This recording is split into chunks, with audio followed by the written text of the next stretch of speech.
Muy bien.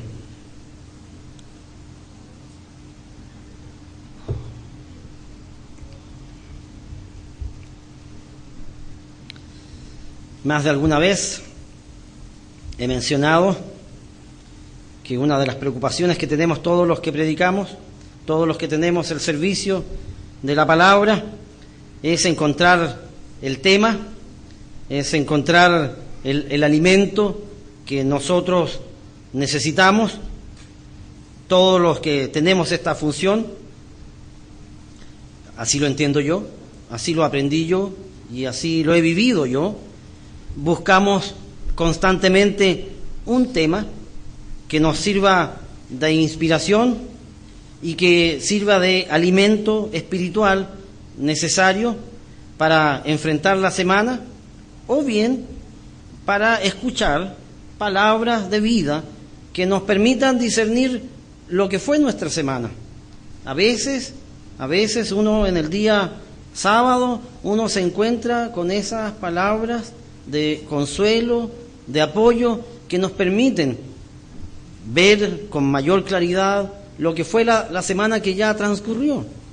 Algunas veces el alimento que uno recibe en el día de sábado le permiten ver con mayor claridad a veces lo que va aconteciendo en la semana. Y por eso todos los que tenemos este servicio que Dios nos ha pedido, a veces pasamos mucho tiempo buscando el tema. A veces, a mí me ha ocurrido, lo conversaba con uno de ustedes esta semana, a veces uno está horas para escribir una frase, horas.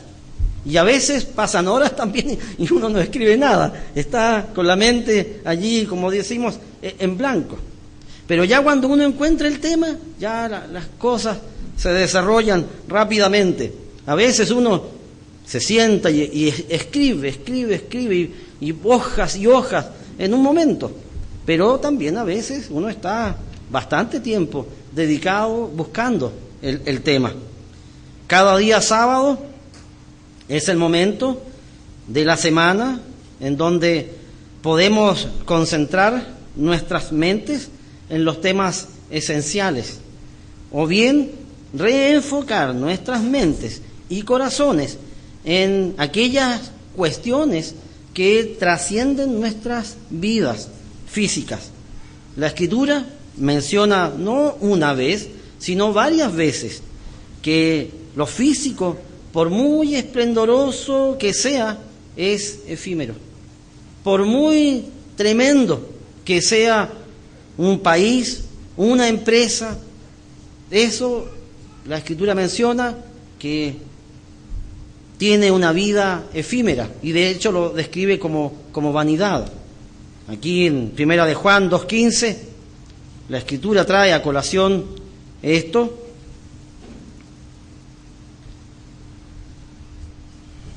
Una de las más fuertes declaraciones que podemos encontrar,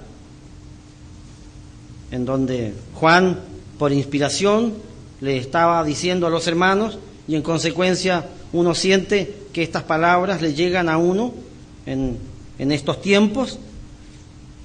Dice: no améis al mundo, ni las cosas que están en el mundo. Si alguno ama al mundo, el amor del Padre no está en él.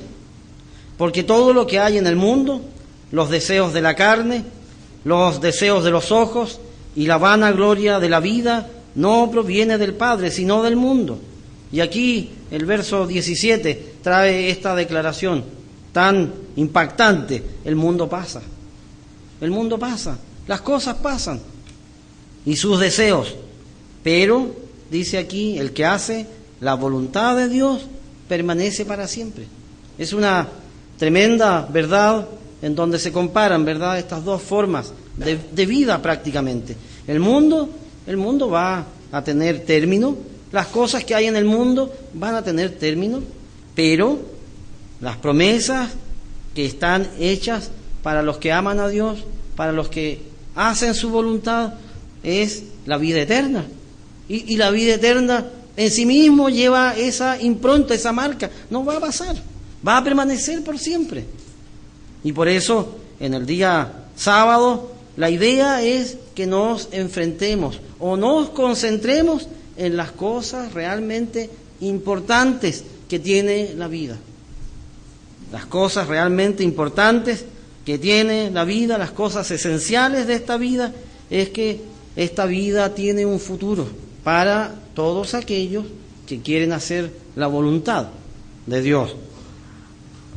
Si bien las cosas físicas son necesarias, la Escritura aquí en Mateo 6:19, Jesucristo, hablándonos, nos dijo, mire, las cosas materiales son necesarias, pero las cosas espirituales son más necesarias. Acá en Mateo 16, Mateo 6, en Mateo 6,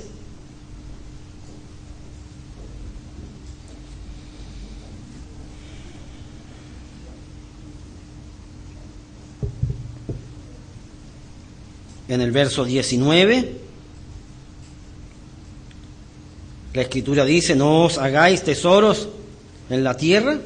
Jesús hablándole a los discípulos, hablando de las cosas físicas, dice, no os hagáis tesoros en la tierra, donde la polilla y el orín corrompen, y donde ladrones minan y hurtan. Las cosas físicas se pueden robar, las cosas físicas se pueden perder, las cosas físicas, aquí dice la polilla.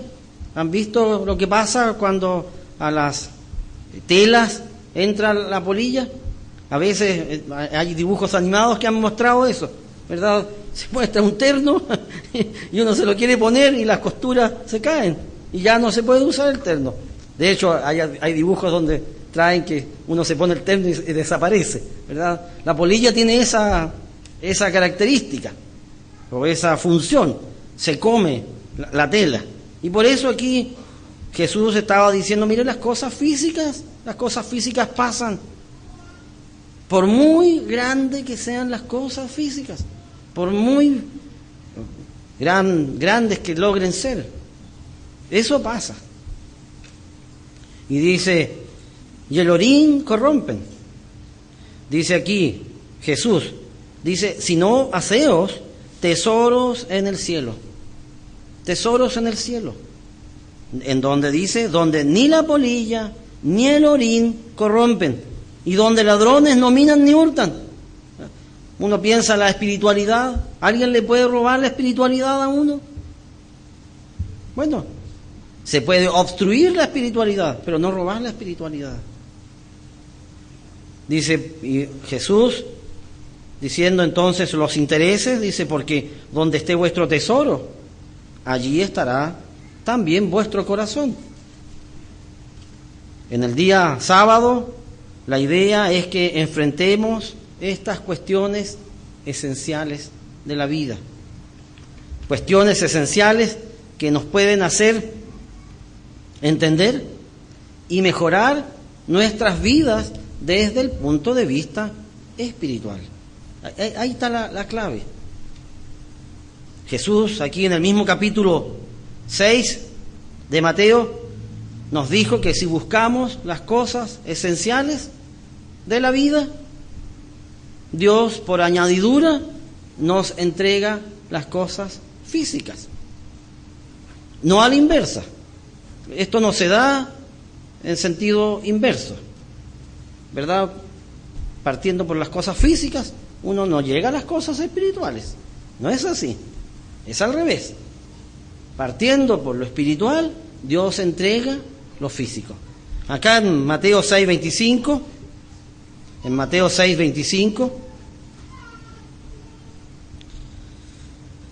dice aquí, por tanto os digo, no os afanéis por vuestra vida, qué habéis de comer o qué habéis de beber, ni por vuestro cuerpo, qué habéis de vestir. ¿No es la vida más que el alimento y el cuerpo más que el vestido? Aquí Jesús hablando de la real dimensión que tienen las cosas. Y dice aquí, mirad las aves del cielo, que no siembran, ni siegan, ni recogen en graneros, y vuestro Padre Celestial las alimenta. ¿No valéis vosotros mucho más que ellas? Y por eso Jesús le estaba diciendo a sus discípulos, bueno, no se afanen. Esto de preocuparse excesivamente, eso es afanarse. Eso no significa que una persona no tenga que trabajar, no estamos hablando de eso, estamos hablando de esta preocupación excesiva que a veces se genera a causa del trabajo. Dice aquí, 27, ¿y quién de vosotros podrá, por mucho que se afane, añadir a su estatura un codo? Nosotros que somos bajitos entendemos esto bastante bien. Por más que uno haga ejercicio o que le digan, mire, usted es pequeño porque no aprovechó los periodos de crecimiento, y entonces uno hace esas cosas, ¿verdad? Estos alimentos fortificantes y todo, no pasa nada. Uno, por más que se preocupe respecto de su estatura, la estatura que llegó, ahí quedó, esa es su estatura. Lo más probable es que con los años, en vez de crecer, uno disminuya, que es lo que yo he visto. Esto es algo casi anecdótico. Que cuando yo estaba en la universidad medía 1,60 m y ahora mido 1,58 m. Ya, dejémoslo ahí. Bueno, aquí Jesús dice, ¿y quién de vosotros podrá, por mucho que se afane, por más que uno se preocupe, dice, añadir a su estatura un codo? Y por el vestido, ¿por qué os afanáis? Esto dice de las preocupaciones, el preocuparse excesivamente. Dice aquí, considerad los lirios del campo, cómo crecen, no trabajan ni hilan, pero os digo que ni aun Salomón con toda su gloria se vistió así como uno de ellos. Y si la hierba del campo que hoy es, y mañana se echa en el horno, Dios la viste así, ¿no hará mucho más a vosotros, hombres de poca fe? Dice aquí, no os afanéis pues diciendo que comeremos, o que beberemos, o que vestiremos, porque los gentiles buscan todas estas cosas. Los gentiles, las personas que no tienen a Dios. Y dice aquí, pero vuestro Padre Celestial sabe que tenéis necesidad de todas estas cosas. Verso 33 dice entonces, más buscad primeramente el reino de Dios y su justicia, y todas estas cosas os serán añadidas. Y aquí estaba hablando entonces específicamente del alimento y del vestido. Dice, si uno busca el reino de Dios y su justicia, todas estas cosas os serán añadidas. Así es que no os afanéis por el día de mañana, porque el día de mañana traerá su afán. Basta a cada día su propio afán. Así es que Dios, en el día sábado, uno se puede encontrar con estas verdades esenciales. Las cosas físicas pasan. Y como mencioné hace un momento atrás, la indicación no es en reversa. Si priorizamos las cosas físicas, lo espiritual no viene por añadidura. Si uno prioriza las cosas físicas, lo espiritual no viene por añadidura. Lo que viene por añadidura es si uno buscando el reino, buscando cumplir con Dios, queriendo hacer la justicia de Dios, Dios entrega en su momento, sí, eso es otro punto que hay que entender. Dios entrega esto en su momento, Él sabe en qué momento nosotros estamos preparados para recibir. Hay una escritura aquí en Eclesiastés 2, en donde se menciona cómo Dios algunas veces trabaja para entregarle las cosas físicas a un hijo de Dios. Eclesiastés 2, verso 25, dice, porque ¿quién comerá y quién se cuidará mejor que yo? Verso 26, porque al hombre que le agrada,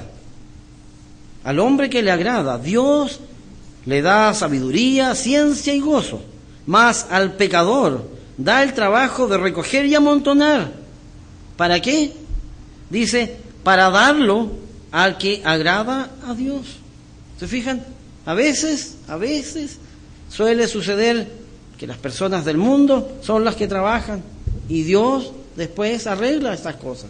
Y Dios entrega esas bendiciones por las cuales otros muchos han trabajado. Dios, cuando quiere bendecir, y yo tengo la certeza que Dios nos quiere bendecir, Él usa el trabajo y el esfuerzo de hombres, pecadores, para trasladarlo a las manos de los hombres que Él quiere. Ahora bien, hace un momento dije que esto no es con reversa. Me refiero a que si priorizamos lo físico en desmedro de lo espiritual, la ganancia no es lo espiritual. Eso sí es algo claro. Lo espiritual no se agrega a lo físico, sino, como he mencionado, lo físico se agrega a lo espiritual. Por eso en el día sábado, y no solo en el día sábado, pero particularmente en el día sábado, es el día que Dios designó y apartó para que nos concentremos en las cosas espirituales. Porque estas cosas espirituales nos pueden hacer crecer, aquí como dice la Escritura, para la salvación. Para la salvación. Porque nuestra meta, hermanos, es que lleguemos al reino. Esa es nuestra meta, llegar al reino. Ahora, uno dice, bueno, el reino, la eternidad. Donde el reino es una parte. Pero Dios dice que dará vida eterna a los que buscan hacer el bien. Y aquí vamos a leer primero 2 de Timoteo 3:14. 2 de Timoteo 3:14.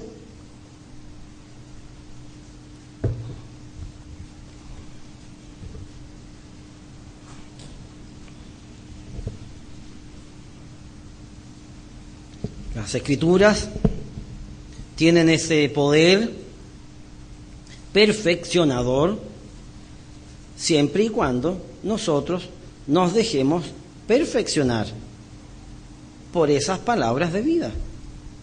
Porque ¿qué pasa si uno es porfiado y rebelde? Las palabras y Dios respeta nuestro libre albedrío. Él no nos obliga, pero Él nos dice sí cómo vivir la vida de manera de poder sacar ganancia espiritual. Aquí en 2 de Timoteo 3:14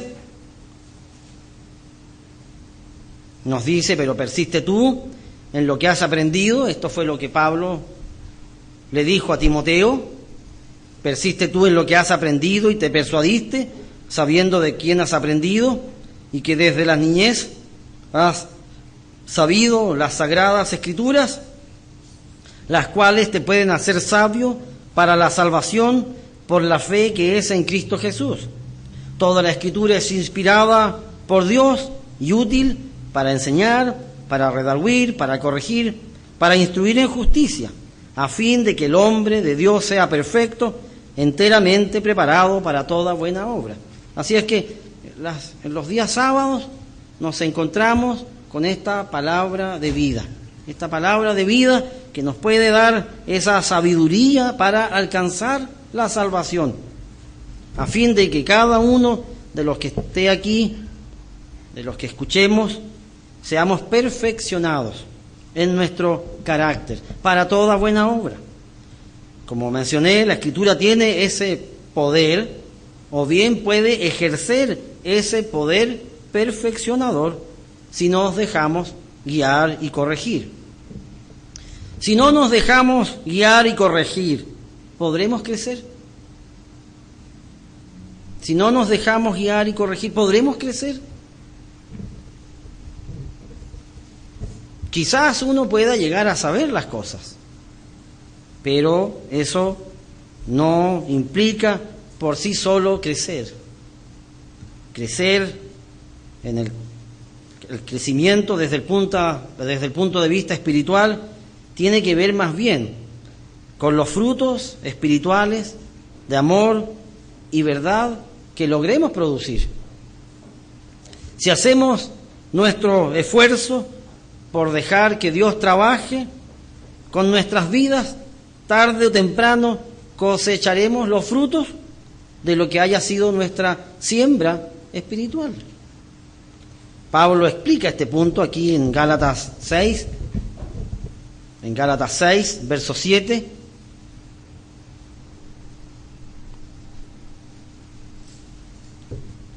Pablo habló largamente respecto de este tema con los hermanos gálatas. Y en el último capítulo de esta carta, Pablo trae a colación lo siguiente, dice: no os engañéis, Dios no puede ser burlado, pues todo lo que el hombre sembrare, eso también segará. Cuando uno busca aquí la palabra no os engañéis, no os extraviéis, no os descarriéis, Pablo les hizo ver a los hermanos en Gálatas una de las verdades más increíbles de Dios. Primero que nada, aquí Pablo les dijo a los gálatas: no se confundan, no se confundan, no crean que Dios puede ser engañado. Por curioso y sorprendente que parezca esta aseveración, es llamativo, por ejemplo, que el profeta Jonás haya pensado que podía, ¿verdad?, escaparse de Dios. Y eso es un imposible. Dios está en todas partes. Y entonces, ¿por qué Jonás creyó que podía escapar de la presencia de Dios? ¿Por qué Jonás llegó a esa conclusión? Bueno, aquí uno dice: no os engañéis, Dios no puede ser burlado. Aquí en Jonás 1, en el verso 3, nos encontramos con esta declaración. Jonás recibió una instrucción de parte de Dios. Dios le dijo: tienes que ir a Nínive y predicarles. Y Jonás lo primero que hizo, en vez de obedecer, fue huir. Y dice aquí: Jonás se levantó para huir de la presencia del Eterno a Tarsis. Estando en Israel, entonces se fue a la región de España. Y entonces uno pregunta: bueno, ¿por qué es eso? ¿Por qué Jonás tuvo esa conclusión? La razón. No os engañéis, eso fue lo que le dijo Pablo a los gálatas: Dios no puede ser engañado. No se dejen seducir respecto a esa idea de que Dios puede ser burlado, Dios puede ser engañado. No es así. A veces el uso de la razón hace que las personas, como Jonás, adopten este tipo de decisiones. Una decisión, podríamos decir entre comillas, lógica desde el punto de vista físico, pero ilógica desde el punto de vista espiritual. Él pensó que al huir de Jerusalén, al huir del lugar en donde estaba un templo, él podría alejarse de Dios, cuando eso es un absurdo. Dios no habita en lugares, Dios descansa en lugares, pero no existe un templo que lo pueda contener. Eso dice la Escritura. Volvamos al tema que Pablo trajo a colación en la carta a los Gálatas. Él dice, Pablo, que Dios no puede ser engañado. Y uno piensa aquí, ¿qué es lo que tácitamente también Pablo dijo? Dios no puede ser engañado. Y tácitamente, ¿qué es lo que dijo? Los seres humanos podemos ser engañados. Pero él hizo una aseveración: mire, Dios no puede ser engañado, pero los hombres sí. Los hombres sí. Dios tiene un poder que el hombre no posee. Dios posee la capacidad de discernir los pensamientos y las intenciones del corazón. Dios tiene esa capacidad, pero el hombre no. El hombre no. En Jeremías 17:9,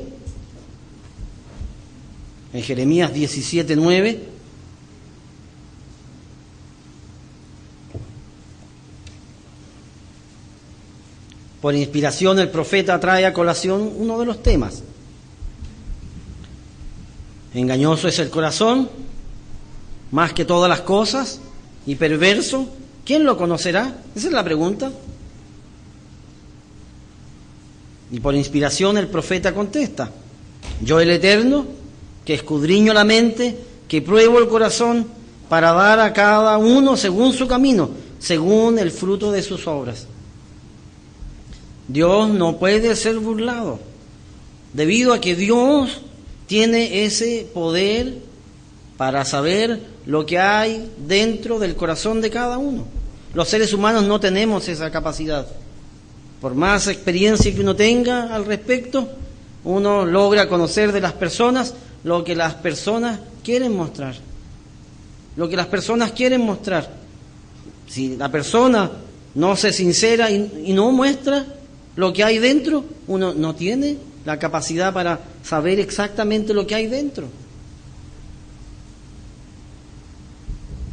Aquí en el Salmo 139,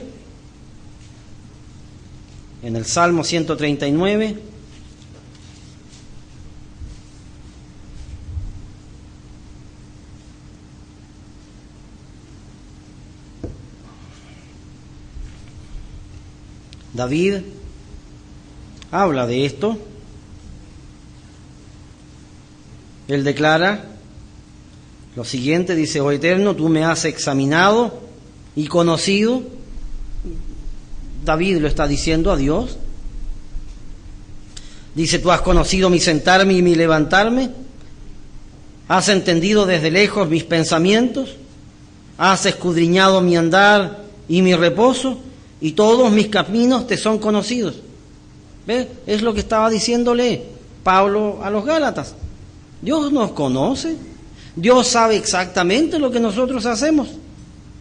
No hay un lugar en donde uno pueda ocultarse y decir: mire, ¿sabe qué? Yo me escondí de Dios y yo hago cosas que Dios no conoce. No es así. Y dice aquí: pues aún no está la palabra en mi lengua, y he aquí, oh Eterno, tú la sabes toda. ¿Ves? Dios, antes que uno pronuncie, ya Dios ha conocido los pensamientos de uno. Dice aquí: delante y detrás me rodeaste, sobre mí pusiste tu mano. Y el verso 7 dice: ¿a dónde me iré de tu espíritu? ¿Y a dónde huiré de tu presencia? Si subiere a los cielos, allí estás tú. Y si en el Seol hiciere mi estrado, he aquí, allí tú estás. Si tomare las alas del alma y habitare el alba, y habitare en el extremo del mar, aún allí me guiará tu mano y me asirá tu diestra. Si dijere ciertamente las tinieblas me encubrirán, aún la noche resplandecerá alrededor de mí. Ven, aquí David está describiendo esta relación que tenía con Dios, y en donde él reconoce que Dios está en todas partes, que Dios conoce los pensamientos. Pablo le dijo a los Gálatas que no se dejaran seducir por esa idea de creer que Dios puede ser burlado. Dios no puede ser burlado. Y la otra aseveración esencial que Pablo declara aquí en Gálatas 6, dice aquí: todo lo que el hombre sembrare, eso va a cosechar.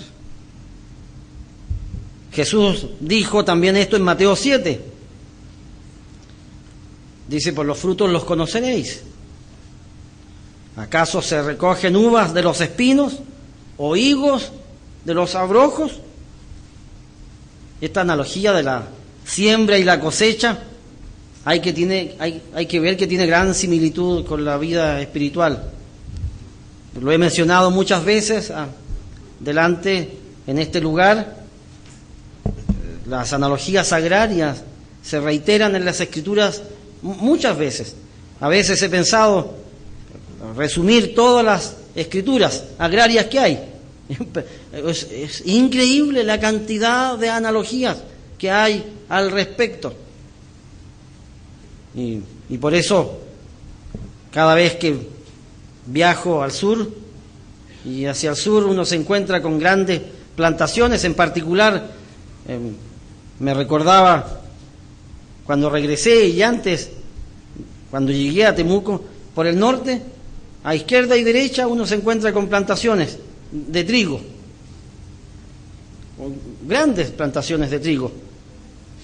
Y si usted le preguntara a cualquier campesino qué es lo que espera cosechar, si ese campesino ha sembrado trigo, yo les apuesto que la respuesta, la persona pondría una cara: ¿qué pregunta es esa?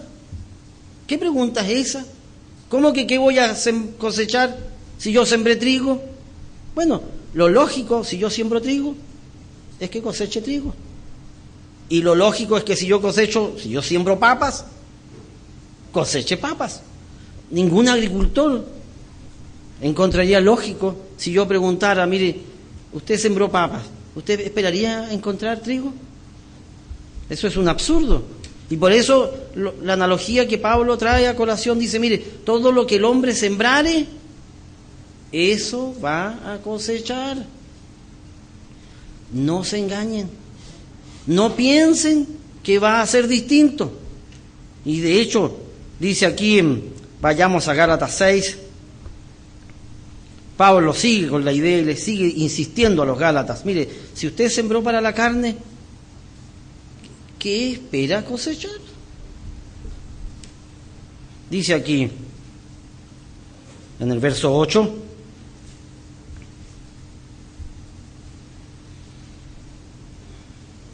dice: porque el que siembra para su carne, de la carne segará corrupción. Le está hablando a los Gálatas, le está hablando a personas que conocían la verdad.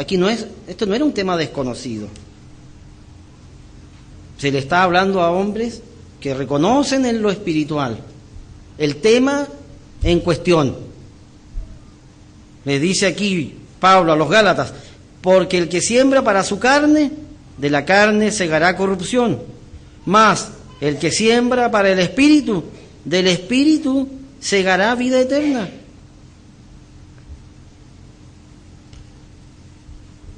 Pablo hace esta corrección a los Gálatas. A los Gálatas. Esta es una carta correctiva a los Gálatas. Pablo les dijo: mire, si han sembrado carnalidad, bueno, van a cosechar carnalidad. Y dice aquí más adelante, en el verso 9, les dice aquí: no nos cansemos de hacer el bien. No nos cansemos de hacer el bien, porque a su tiempo segaremos si no desmayamos. Pablo trajo a colación aquí uno de los temas más importantes en el desarrollo del carácter cristiano. Hablamos que en Timoteo, que las Escrituras, ¿verdad?, tienen esta función de enseñar, de corregir, de redarguir, de instruir en justicia, con el fin de que el hombre de Dios sea perfecto, enteramente preparado para toda buena obra. Bueno, ¿cuáles son esas buenas obras? Esas buenas obras es la producción espiritual. Y podríamos decir, la siembra espiritual para cosechar lo espiritual. Si la siembra es espiritual, la cosecha será espiritual. Mas también nos dice que debemos tener paciencia y que no tenemos que desmayar. Aquí en segunda de Timoteo, cuando Pablo hace esta comparación, esta analogía de la vida cristiana, él habló que la vida cristiana se puede comparar con la de un agricultor. Segunda de Timoteo 2, verso 6, y dice: el labrador, para participar de los frutos, debe trabajar primero. También esto es algo bastante analógico y bastante instructivo cuando uno visita estos campos. Los campesinos no es llegar y tirar las semillas, es todo un trabajo. Tiran la semilla, antes se hacía al voleo, ahora no, ahora se hace con unas máquinas que van dejando 2 o 3 granos cada 20 o 30 centímetros. Son unas sembradoras muy, muy particulares, de manera que se van haciendo estas melgas largas, derechitas, para que después, cuando venga el tiempo de la limpieza, cuando ya empiezan a nacer las plantas, hay muchas cosas que pueden obstruir el crecimiento. Y por eso una de las técnicas es separar, ¿verdad?, aquí la maleza para dejarle la tierra para que la semilla pueda crecer. Y entonces aquí Pablo le dice a Timoteo, el labrador, para participar de los frutos debe trabajar.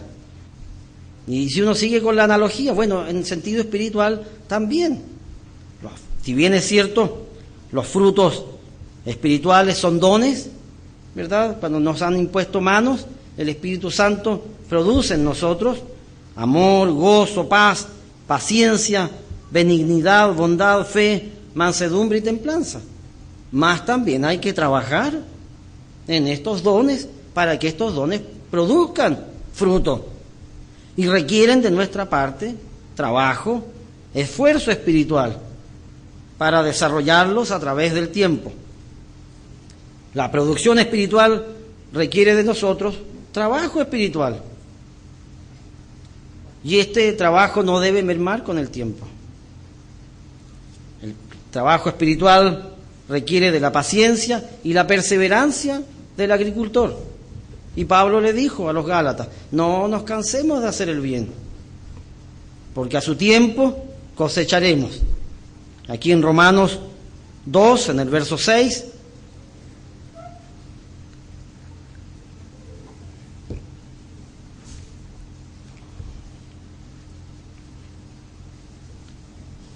en Romanos 2, en el verso 6,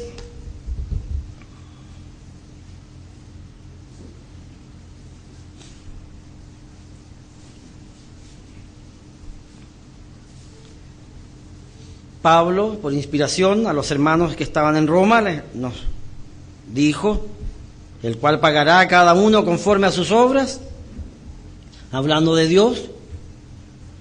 Verso 7, vida eterna a los que perseverando en bien hacer. ¿Se fijan? Perseverando en bien hacer. Buscan gloria y honra e inmortalidad. Los que perseveren en el bien hacer recibirán el premio.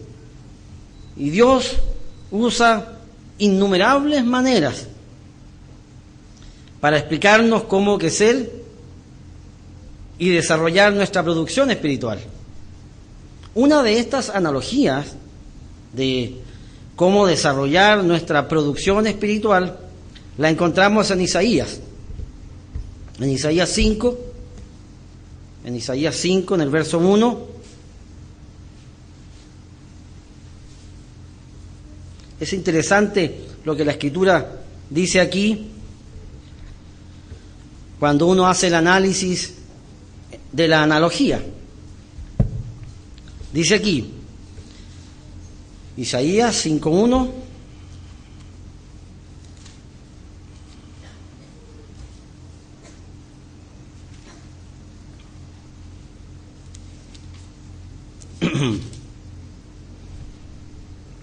dice, ahora cantaré por mi amado, el cantar de mi amado a su viña. Tenía mi amado una viña en una ladera fértil. La había cercado y despedregado, y plantado de vides escogidas. Había edificado en medio de ella una torre, y hecho también en ella un lagar.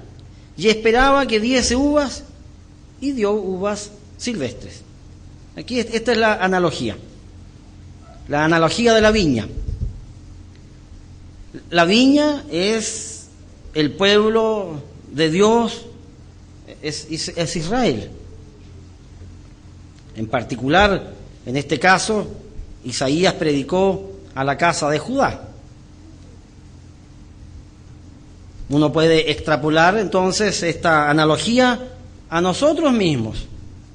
A nosotros mismos. Y ustedes me dirán, ¿por qué? Bueno, porque la Escritura dice que nosotros somos el Israel espiritual. El Israel espiritual. Acá en Romanos 11,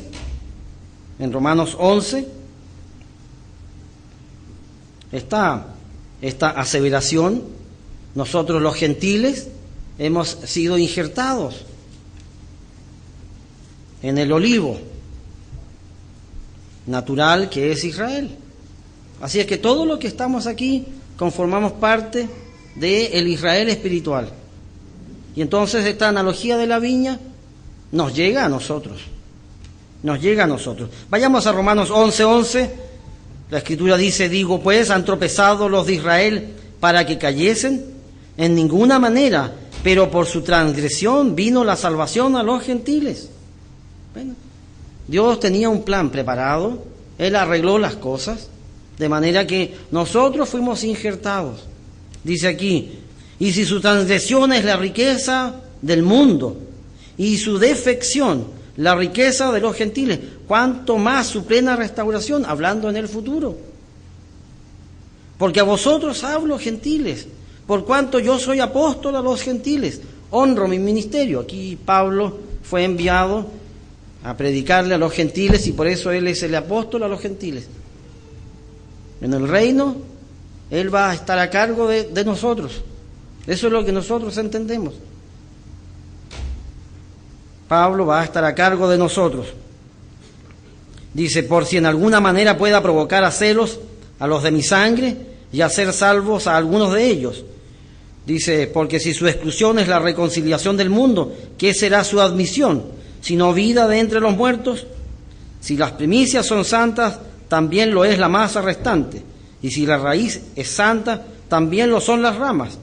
Pues si alguna de las ramas fueron desgajadas, y tú, siendo olivo silvestre, has sido injertado en lugar de ellas, y has sido hecho participante de la raíz y de la rica savia del olivo. ¿Se fijan?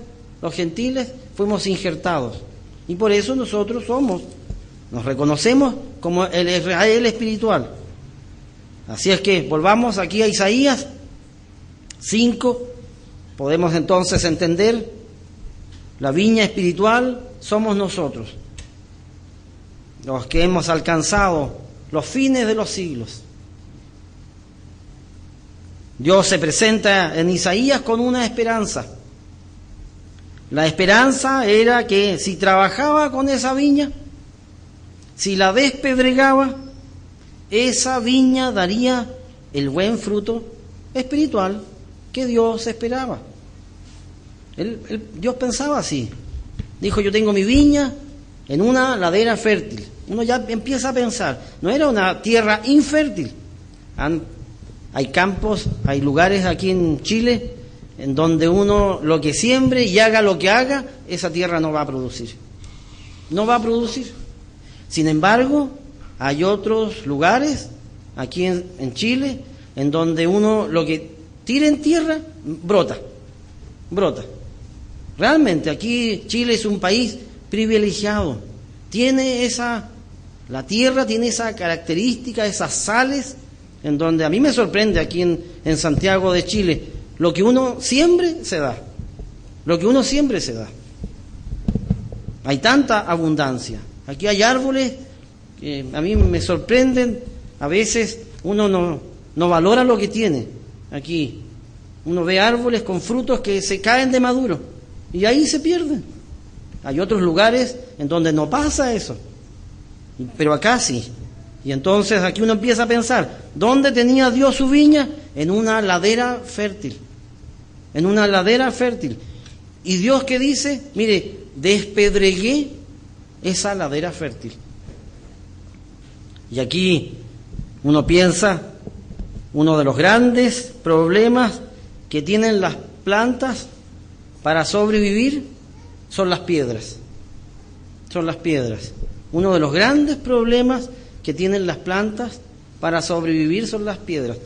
¿Se acuerdan cuando la parábola del sembrador? ¿Se acuerdan? Allí Dice en Mateo 13:5, parte cayó en pedregales. Parte de la semilla cae en pedregales. ¿Y qué pasa? Dice, donde no había mucha tierra, y brotó pronto porque no tenía profundidad de tierra. Pero salido el sol se quemó, porque no tenía raíz y se secó. Así es que uno de los primeros trabajos que hace cualquier agricultor o cualquier persona que ha hecho cualquier tipo de cultivo es sacarle las piedras al terreno. Eso es lo primero que se hace.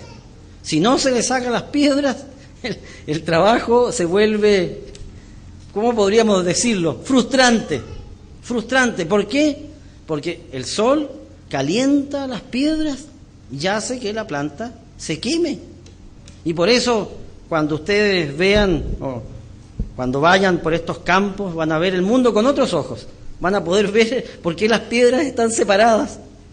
Y es por eso, todo agricultor que trabaja la tierra sabe que para que la tierra produzca, tiene que sacarle las piedras. Porque las piedras queman la planta, por un lado, y por otro lado evaporan el agua. Por lo tanto, entonces, la planta se quema y por otro, la planta se deshidrata. Así es que es por eso que cualquier cultivador de uvas, de olivos, de manzanas, de cualquier vegetal, tiene la necesidad de sacar las piedras, porque las piedras son estorbos para el crecimiento. Y entonces esta analogía va cobrando vida ante nuestros ojos. Dios intenta separarnos de los estorbos espirituales que pueden obstruir nuestro crecimiento.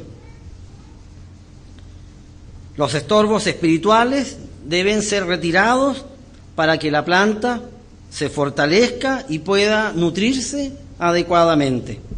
Si lo llevamos al plano espiritual, entonces aquí la pregunta, bueno, ¿cuáles serían los estorbos espirituales?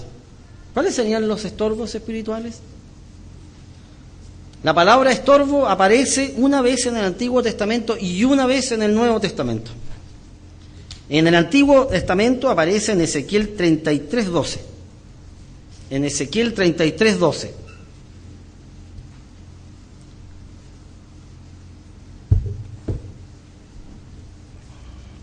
Dice, y tú, hijo de hombre, di a los hijos de tu pueblo, la justicia del justo no lo librará el día que se rebelare, y la impiedad del impío no le será estorbo el día que se volviere de su impiedad. ¿Ves? Ahí aparece la palabra estorbo, es de una palabra hebrea que se escribe kashal, K-A-S-H-A-L. Dice aquí, significa exactamente tambalear o oscilar, por implicación trastabillar, tropezar, desmayarse, caer, agotar, arruinar, atropellar. Aquí dice, hablando de la función que tenía el atalaya, y decía, bueno, mire, si la persona se convierte, no, los pecados pasados no le serán estorbo, no le obstruirán.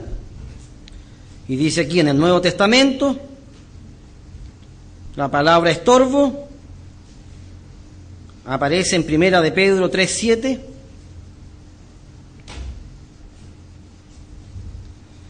Viene del griego ekopto,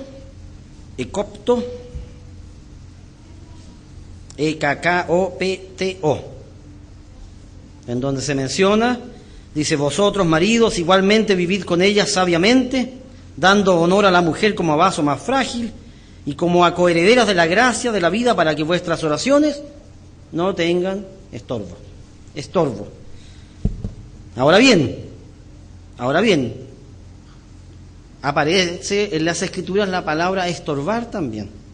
O sea, no solamente como sustantivo, sino como verbo, estorbar. Y aquí traigo 5 palabras, estorbar, en donde uno puede ir sacando conclusiones respecto de qué acciones, pensamientos, circunstancias pueden estorbar nuestra vida espiritual. Aquí traigo una. A veces los razonamientos pueden estorbarnos. Los razonamientos pueden estorbarnos. ¿Se acuerdan este caso de Nabal y David? David fue a pedirle ayuda a Nabal. Aquí vayamos en 1 de Samuel 25:1. Se menciona el caso de Nabal y Abigail. Dice 1 de Samuel 25:1, murió Samuel y se juntó todo Israel y lo lloraron y lo sepultaron en su casa en Ramá, y se levantó David y se fue al desierto de Param.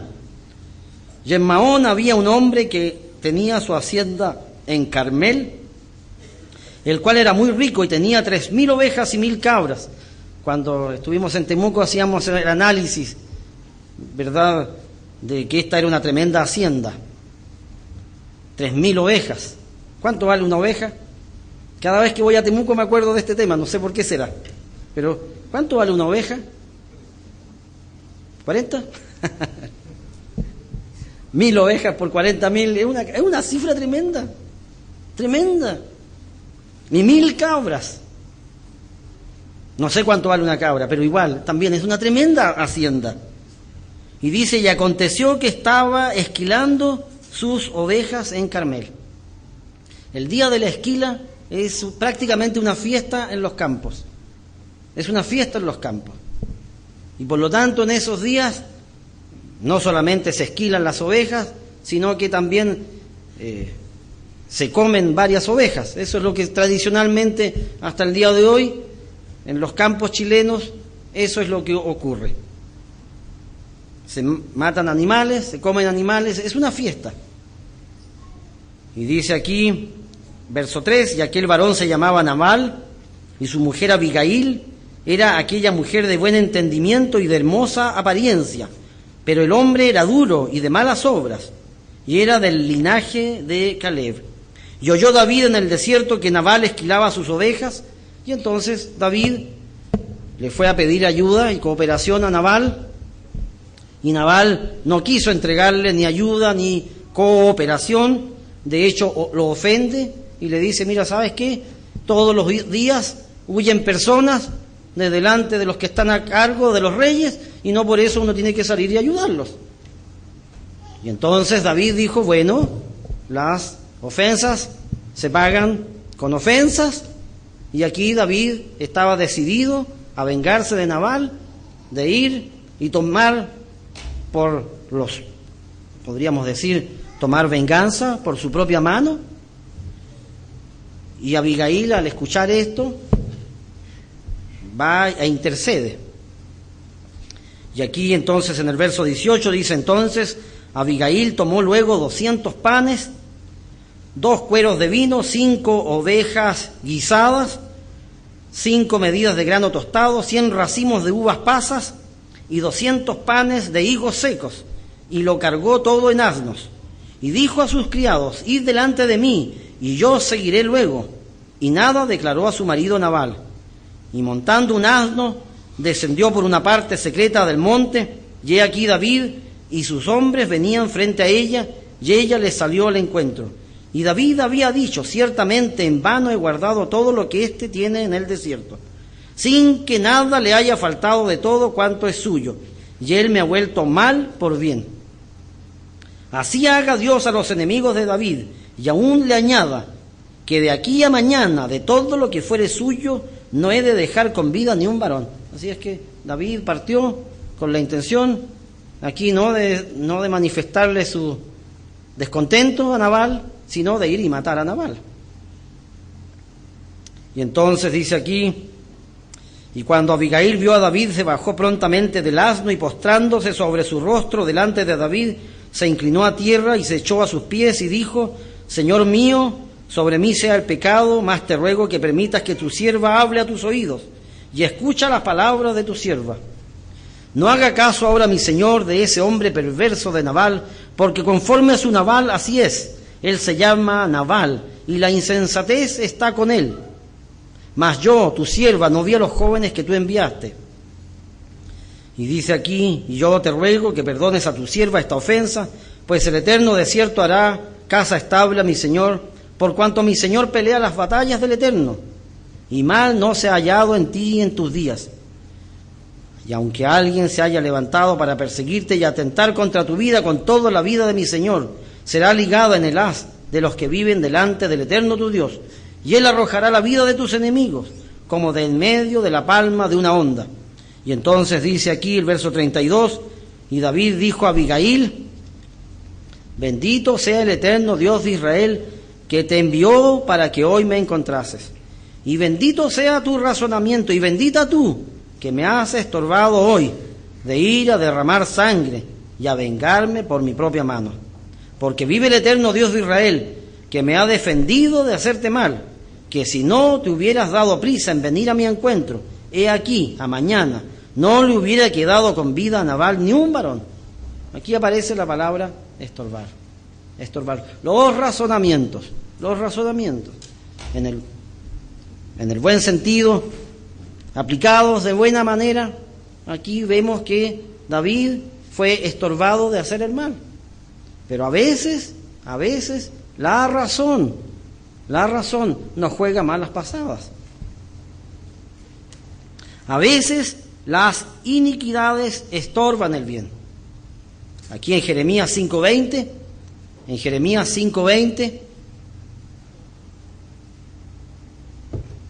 dice, anunciad esto en la casa de Jacob, y haced que esto se oiga en Judá, diciendo, oíd ahora esto, pueblo necio y sin corazón, que tiene ojos y no ve, que tiene oídos y no oye. A mí no me temeréis, dice el Eterno, no os amedrentaréis ante mí, que puse arena por término al mar, por ordenación eterna, la cual no quebrantará. Se levantarán tempestades, mas no prevalecerán. Bamarán sus ondas, mas no lo pasarán. No obstante, este pueblo tiene corazón falso y rebelde. Se apartaron y se fueron. Y no dijeron en sus corazones, temamos ahora el Eterno Dios nuestro, que da lluvia temprana y tardía en su tiempo, y nos guarda los tiempos establecidos de la siega. Vuestras iniquidades han estorbado estas cosas, y vuestros pecados apartaron de vosotros el bien. Así es que las iniquidades estorban, nos estorban en nuestra relación con Dios. A veces Satanás nos estorba. En 1 Tesalonicenses 2:18, Pablo le dice a los hermanos tesalonicenses, por lo cual quisimos ir a vosotros, yo, Pablo, ciertamente una y otra vez, pero Satanás nos estorbó. Durante esta semana conversaba con un vecino de este lugar y mencionábamos que nosotros los cristianos no tenemos lucha contra carne y sangre. No tenemos lucha contra carne y sangre. Satanás a veces utiliza a las personas para provocarnos daño, para estorbar nuestras relaciones. A veces uno se encuentra tantas veces con eso. Satanás mete la cola. Es así. Ese forma parte de su, entre comillas, trabajo que tiene. Y Satanás estorba. Y es lo que menciona aquí Pablo. Un cuarto estorbo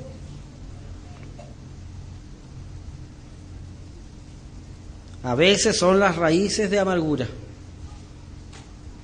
A veces las raíces de amargura nos estorban. Aquí Hebreos 12:15 nos dice la Escritura, mirad bien, no sea que alguno deje de alcanzar la gracia de Dios, que brotando alguna raíz de amargura os estorbe. los estorbe, y por ella muchos sean contaminados. Las raíces de amargura se vuelven piedras. Son estorbos en nuestra vida espiritual. A veces, aquí en Gálatas 5:7,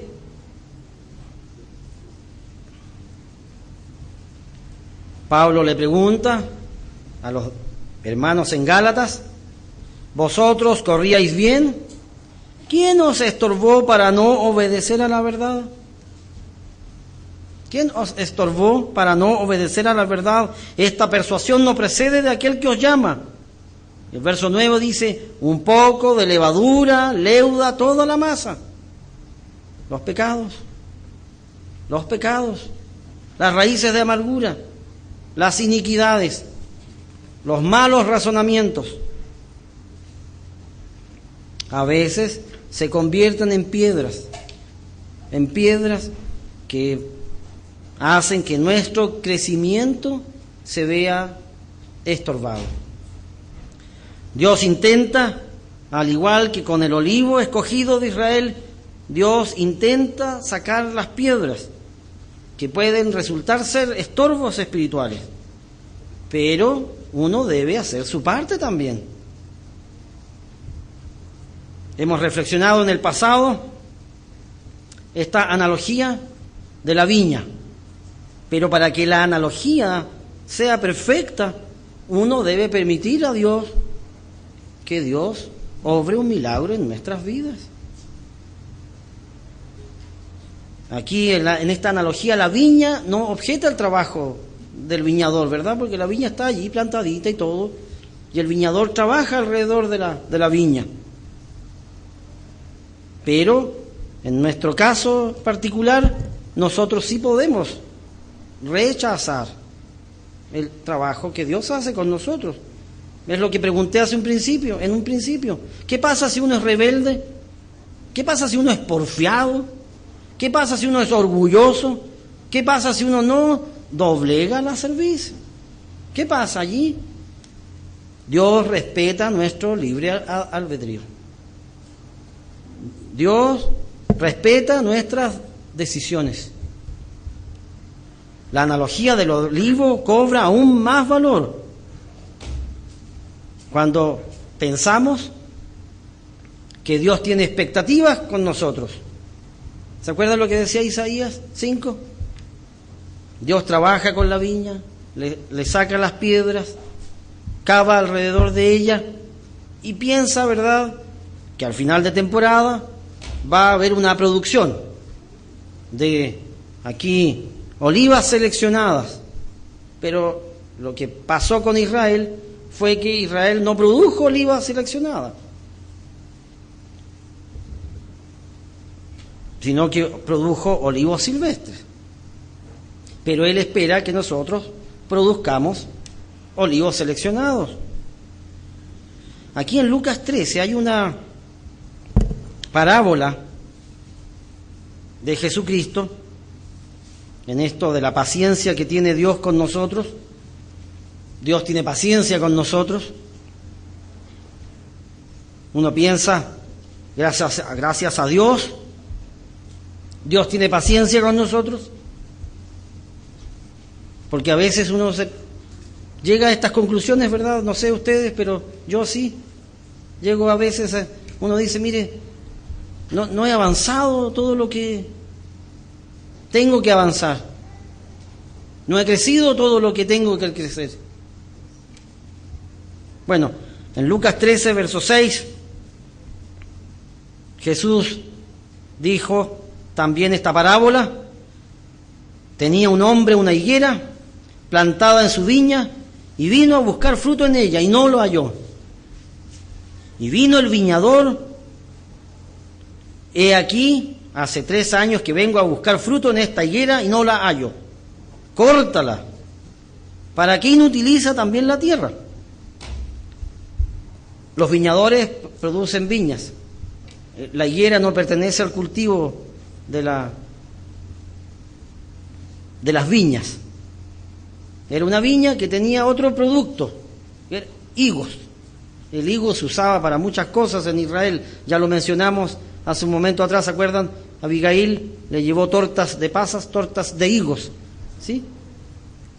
Bueno, y entonces aquí el viñador dijo, cortemos aquí la higuera. Él entonces dice, respondiendo, le dijo, Señor, déjala todavía este año, hasta que yo cave alrededor de ella y la abone. Y si diere fruto, bien, y si no, la cortarás después. Dios anhela que su pueblo dé fruto. Con la paciencia del viñador, Dios cultiva la tierra. Y Jesucristo ahora usa otra analogía, pero que también tiene mucho que ver con lo que estamos hablando.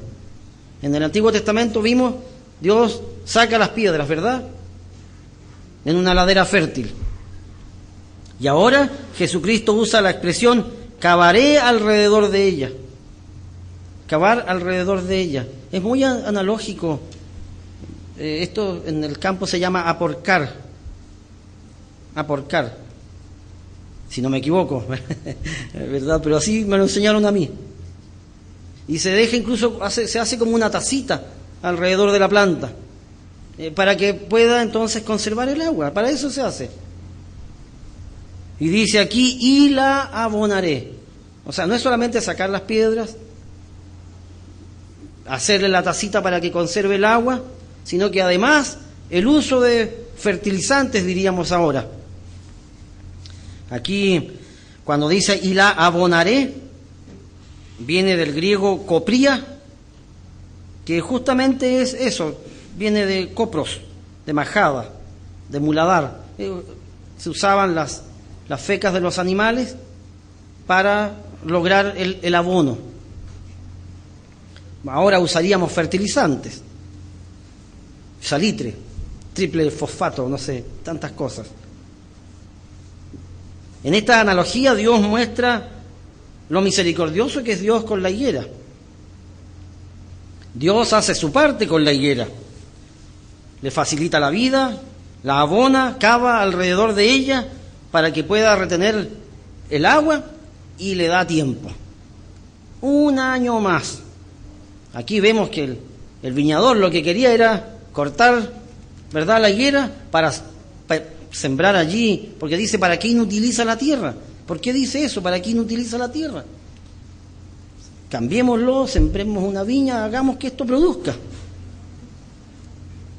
Si lo llevamos al plano espiritual, Dios tiene paciencia con nosotros. Así como lo tuvo con su pueblo físico, así también con nosotros. Si uno hace el análisis de la historia, de la vida de Israel, es un relato, es una crónica en donde se ve a Dios peleando por su pueblo, luchando por su pueblo, levantándole jueces cuando el pueblo clamaba una y otra vez por ellos. Pero pasa un tiempo y el pueblo peca y transgrede y se aparta y adora a los Baales y a Astarte. De hecho, las excavaciones arqueológicas han mostrado que Israel se decía un pueblo monoteísta, pero en la práctica era un pueblo politeísta, porque han encontrado una cantidad de imágenes, pero increíble las excavaciones. Pero ellos decían, nosotros somos un pueblo monoteísta, pero en la práctica eran un pueblo politeísta. Y Dios, una y otra vez, su anhelo es que su pueblo obedezca. Aquí en Ezequiel 11,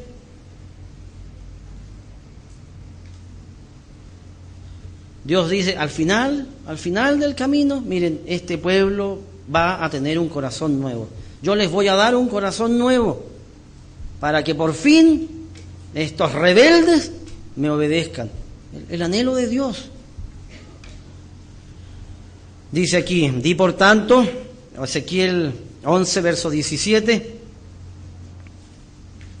di por tanto, así ha dicho el Eterno, el Señor, yo os recogeré de los pueblos, yo os congregaré de las tierras en las cuales estáis esparcidos, yo os daré la tierra de Israel. En el futuro, esto no es algo presente. Dice, y volverán allá y quitarán de ella todas sus idolatrías y todas sus abominaciones. La historia de Israel no ocurrió así. Por eso es algo que va a ocurrir en el futuro. Y por eso dice, mire, yo los voy a recoger. La restauración futura de Israel.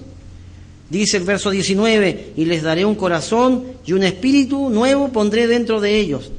Y quitaré el corazón de piedra de en medio de su carne y les daré un corazón de carne, para que anden en mis ordenanzas y guarden mis decretos y los cumplan y me sean por pueblo y yo sea a ellos por Dios.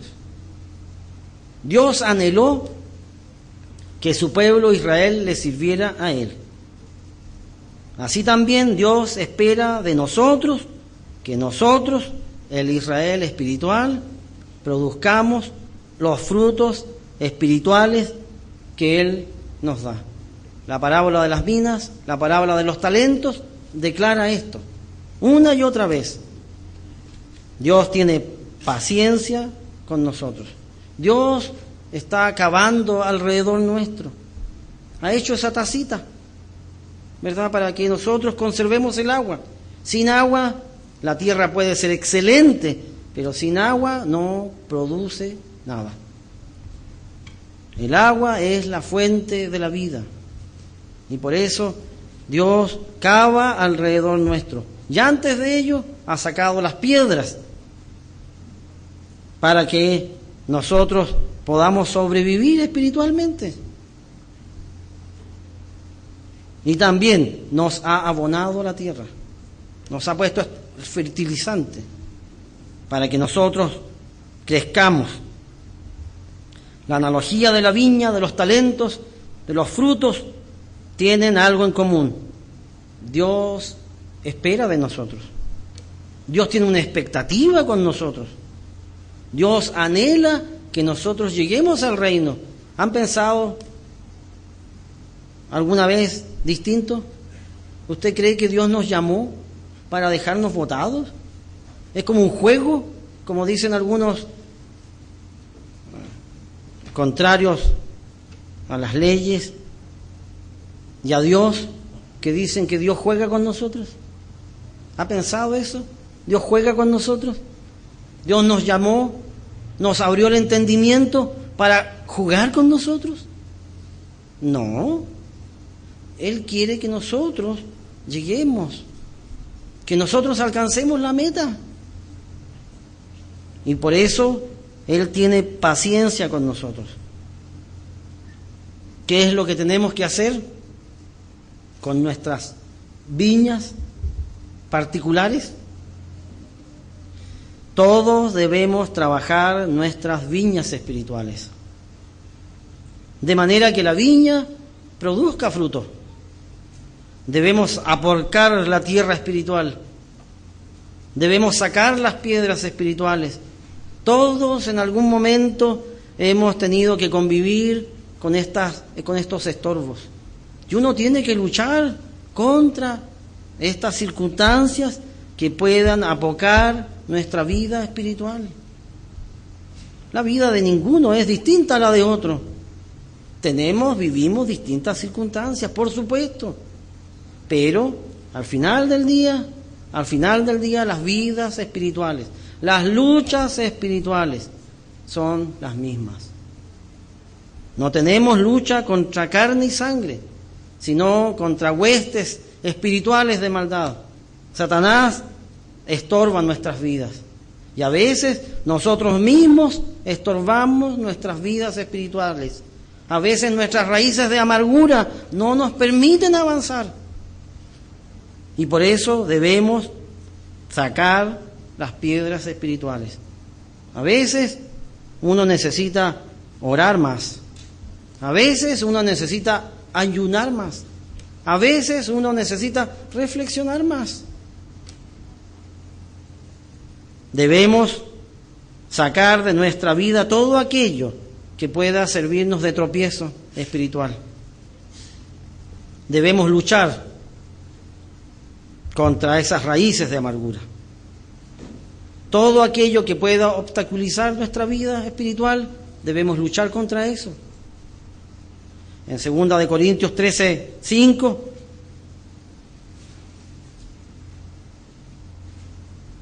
Dice, examinaos a vosotros mismos si estáis en la fe. 2 de Corintios 13, verso 5. Esta escritura siempre las leemos para Pascua, pero no solamente en Pascua debemos analizarnos. Dice, si estáis en la fe, ¿estamos en la fe? Dice, probaos a vosotros mismos, ¿o no os conocéis a vosotros mismos que Jesucristo está en vosotros? A menos que uno esté reprobado. El diagnóstico de nuestros problemas es muy necesario si queremos avanzar. El primer paso para tratar cualquier enfermedad es diagnosticar la enfermedad. ¿Han pensado en eso? Es como cuando uno tiene un mecánico o cuando uno tiene un auto enfermo. Uno puede llevarlo a miles de talleres, pero si no descubren dónde está el problema, bueno, seguirá yendo ahí a los mecánicos. Así también con las enfermedades. A veces uno se siente enfermo, pero no sabe de qué está enfermo. Uno puede ir a cientos de médicos, pero ¿y si no saben descubrir cuál es nuestro problema? Seguiremos yendo toda la vida al médico. Bueno, así también a nivel espiritual. Si uno tiene alguna piedra espiritual, si uno tiene algún problema que no nos permite, por ejemplo, absorber el agua, o que no nos permite absorber nutrientes, tenemos que diagnosticar para poder tratar. Y por eso es tan necesario que constantemente uno esté analizándose, comparándose con la palabra de vida, para ver dónde está nuestro problema y trabajar con ese problema. Dios nos ha dado la vida como plazo para avanzar y crecer y producir los frutos espirituales. Los frutos espirituales no se producen ni se reproducen por generación espontánea. Requieren esfuerzo, tesón y paciencia. Requiere inversiones espirituales en tiempo y dedicación. Uno piensa eso, en tiempo y dedicación. Si uno no trabaja en lo espiritual, ¿podrá producir espiritualidad?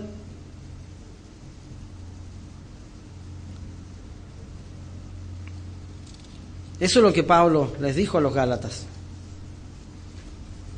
Si uno no siembra en lo espiritual, ¿podrá producir espiritualidad? Dios nos ha dado una oportunidad única.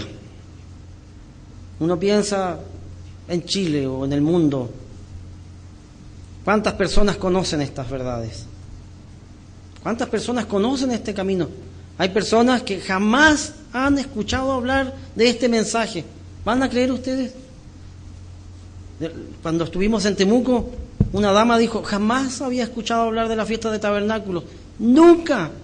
Y la dama tenía hijos y grandes. ¡Nunca! ¡Jamás! Dios nos ha dado una tremenda bendición a nosotros. Nos ha abierto el entendimiento. Eso es un milagro. Que una persona entienda esto. Eso es un milagro. Y también es una responsabilidad. Dios tiene una expectativa con nosotros, así como la tuvo con el Israel físico. Él esperaba que el Israel diera vides escogidas. Y Dios quiere que nosotros, desde el punto de vista espiritual, también produzcamos los frutos espirituales. De manera que cuando se hable de nosotros se diga lo que se dice aquí en Santiago 3. ¿Quién es sabio y entendido entre vosotros? ¿Quién es sabio y entendido entre nosotros? Dice, muestre sus obras en sabia mansedumbre. Vayamos aquí a Santiago 3.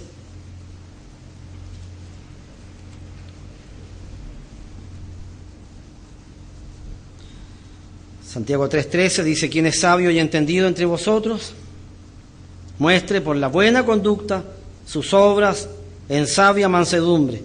Y después en el verso 17 dice, describiendo la sabiduría, que es de lo alto, dice primeramente pura, después pacífica, amable, benigna, llena de misericordia y de buenos frutos, sin incertidumbre ni hipocresía.